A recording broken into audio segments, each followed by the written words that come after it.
Hello, my name is Karen Hagan, and I want to introduce you to a comprehensive approach to bullying that merges the psychological and the social. It's an approach developed by Professor Margie Wetherill, and it's called critical discursive psychology. The critical refers to the fact that it focuses on power relations, and discursive because power relations are constructed in discourse in the ways that we talk. In this sense, our talk is viewed as action because it's actually constructing our understandings and our everyday practices. So, a critical discursive psychological approach to bullying explores the power relations that we construct in talk and what those mean for how people relate to one another.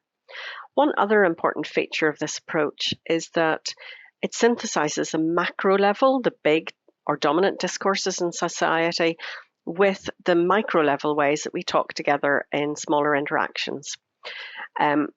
We draw on common ideas in society or in culture and then rely on those as discursive resources to construct ways of relating to one another.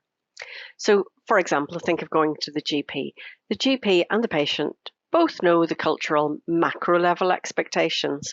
We have different knowledge and language to draw upon that position us as powerful or relatively powerless. Basically, we know the script.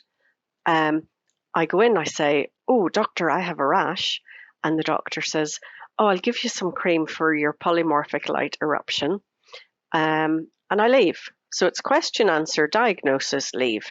That's an example of an uneven power relations that could be healthy, or actually it could have some potential to be to harm if it was abused. In light of how power is manipulated in talk, the questions I would ask about bullying would be, how is bullying constructed? What function is bullying talk performing? So remember, this is a discursive performance of power that constitutes our social life. It actively functions to position us in relation to each other, and it apportions each of us relative permissions to exercise power. It's co-productional and relational because it's a product of more than one individual and even more than one situation. So I want to briefly take you through two examples from an Open Learn resource called Join the Resistance that I've developed. The first is a tweet by Donald Trump, and the second is about a child resisting bullying in the playground. Firstly, what did Trump's presidential tweets construct? What were they doing? Well, these were often discursive performances of power. A culture of division, of individualism, of winners and losers produced expectations of leaders as winners with individual strength and dominance over others.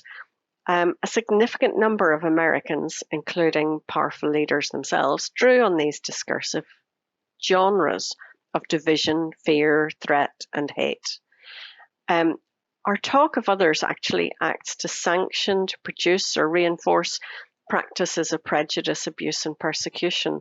Elaine Scarry, in her book, The Body in Pain, The Making and Unmaking of the World, notes a really interesting observation by the Austrian psychologist Bruno Bettelheim, who lived through the Holocaust.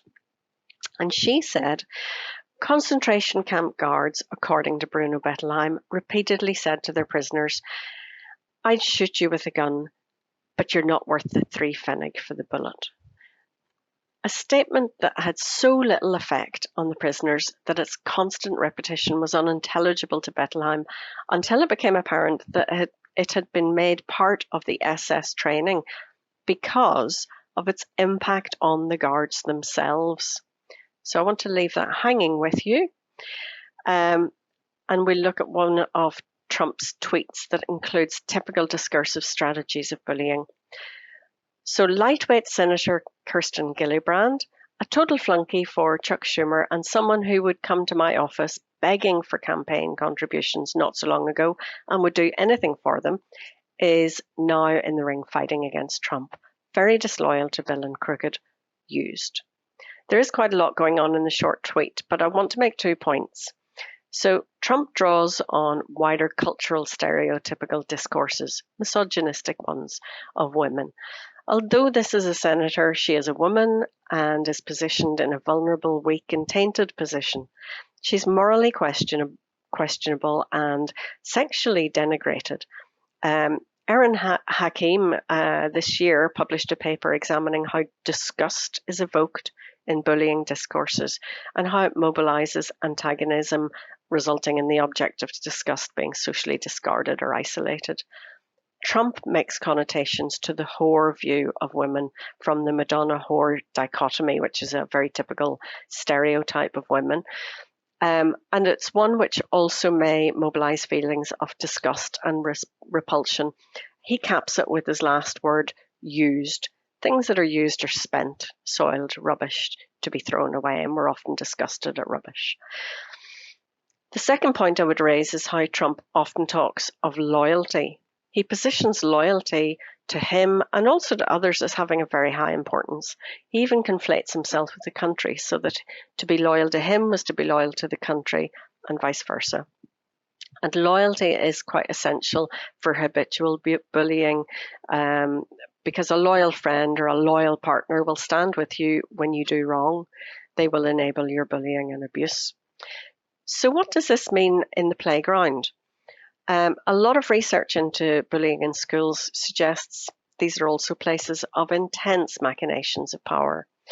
A critical discursive psychological approach facilitates a deeper appreciation of the merged relationships between the ways children typically hear others speak and how this becomes part of their own set of discursive resources.